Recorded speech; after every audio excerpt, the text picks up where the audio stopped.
جو शख्स मुहर्रम के इस खास दिन में अलिफ लाम मीम का ये खास अमल कर ले और अमल करने के बाद अल्लाह से जो दुआ मांगे उसे फौरन अता किया जाएगा। 10 मुहर्रम का दिन दुआओं की कबूलियत का दिन है। जो लोग ये कहते हैं कि हमारी दुआएं कबूल नहीं होती, तो 10 मुहर्रम के इस खास दिन में ये खास अमल करें और अल्लाह से जो मांगेंगे अल्लाह अता करेगा। कोई ऐसी नामुमकिन हाजत जो आपकी पूरी नहीं हो रही, तो 10 मुहर्रम के दिन अपनी उस हाजत के लिए ये खास अमल जरूर करें। जिनके पास अपना जाती घर नहीं है, किराए के घर में रहते हैं, चाहते हैं कि अल्लाह उन्हें अपना घर अता करे, तो ये खास अमल जरूर करें। और जो ये चाहते हैं कि उनके घर में रिस्क की फरावानी हो, उनकी जेब से पैसे कभी खत्म ना हो, तो अलिफ लाम मीम का ये खास अमल जरूर करें और कमेंट्स में एक बार आमीन जरूर लिखें। और ये खास अमल आपने किसी एक हाजत के लिए करना है। एक खातून बताने लगी कि मेरे पास अपना जाती घर नहीं था, मैं अपने बच्चों के साथ किराए के घर में रहती थी। किराया भी बहुत ज्यादा था और घर के हालात भी अच्छे नहीं थे।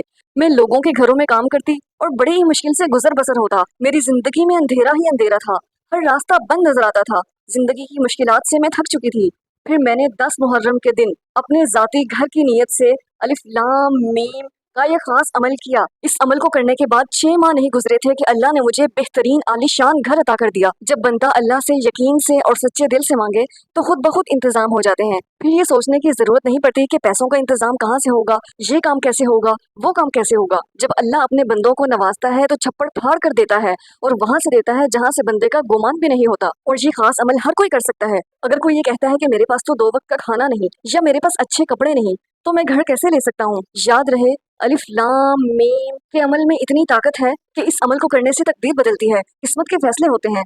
और अगर 10 मुहर्रम के दिन इस अमल को किया जाए तो इसके कमालात और भी ज्यादा बढ़ जाते हैं। अगर आप चाहते हैं कि आपको दुनिया की हर नेमत मिले या जो नेमत आपके पास है वो हमेशा रहे, वो रिस्क की नेमत, वो दौलत की नेमत, वो इज्जत की नेमत, वो पैसों की नेमत, वो शान शौकत की नेमत, घर की नेमत, सेहत की नेमत, इज्जत की नेमत, वकार की नेमत, सवारी की नेमत, औलाद की नेमत, खुशियों की नेमत, ये सारी नेमतें अल्लाह आपको अता करे और अगर हैं तो ये हमेशा रहें, तो 10 मुहर्रम के दिन मगरिब से लेकर 11 मुहर्रम की फजर से पहले पहले ये खास अमल जरूर करें। 2 रकत नफिल हाजत के इस तरह से पढ़ें कि पहली रकत में सूरतुल फातिहा के बाद 11 बार सूरह काफिरून और दूसरी रकत में सूरतुल फातिहा के बाद 11 बार सूरह इखलास पढ़ें। नफिल अदा करने के बाद 111 बार अलिफ लाम मीम पढ़ लें। फिर सजदे में रखकर अपनी हाजत के लिए अल्लाह से दुआ मांगे। जो दुआ मांगेंगे कबूल होगी।